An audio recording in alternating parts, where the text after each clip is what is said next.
Hello everyone and welcome to my channel. Today I'll be reading a multi-character reader by me. So let's get into it. Albedo.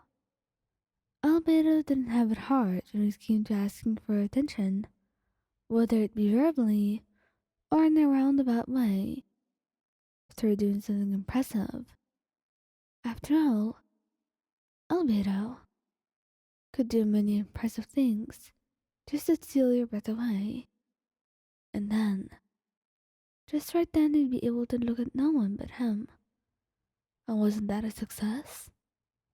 When Albedo was being extra affectionate, he knew that he wanted your attention and needed you for a bit. It was quite usual between the two of you for you to wake up to a kiss, or kisses to the back of your hand. But when you were cooking or doing something, and he would wrap his arms around you and bury his face in your neck, that's when you knew that he was being more needy than usual and wanted your attention. So you would quickly finish up whatever you've got in hand and go to him, wanting to give him all the attention he deserves. And you'd always start it by cupping his face in your hands and leaning in for a soft, gentle kiss.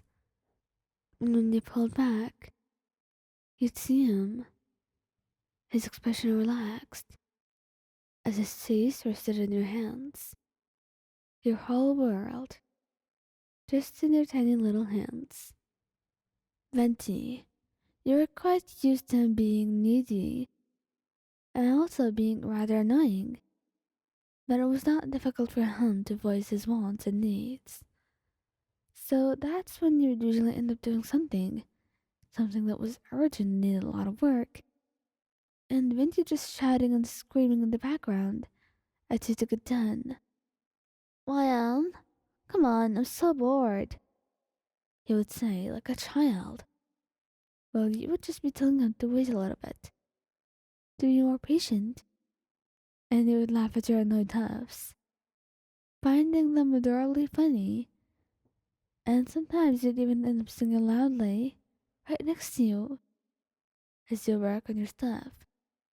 However, if you just can't take it anymore, he would wrap his arms around you, flying away with you in his arms.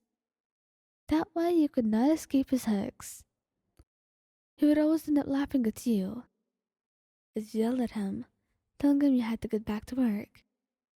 And he would pepper your face with kisses, telling you that whatever work you had, it could wait for you too, because he missed you so much.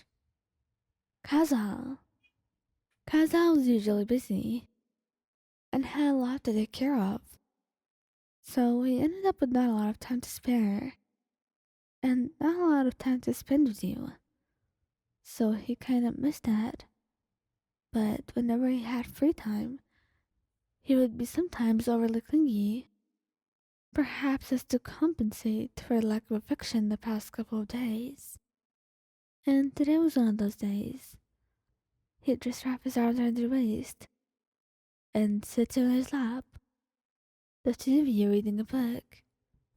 And once you being close to him was not enough for him to go on, he would just put the book down, turning you around, letting your thighs rattle his lap as he looks at you, his expression so loving as you pulled it down for a soft, gentle kiss.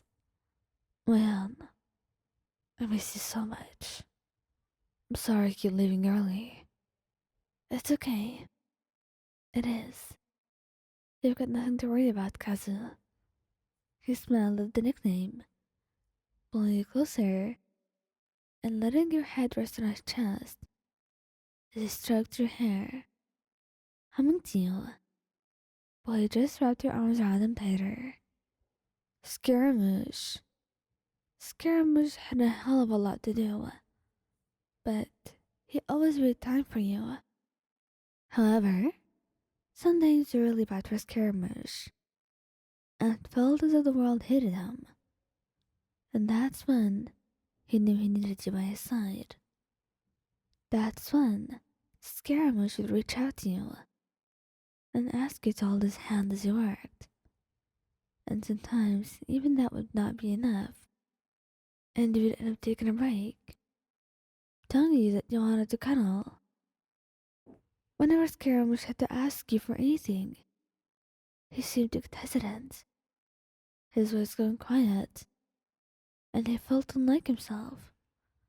But that was mostly because he was not used to asking for affection, let alone actually get it after asking.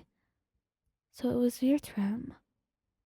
You'd just pull him on your lap, hugging him close, and letting him melt against you, stroking his back and reassuring him that you'll always be by his side and that everything will be okay.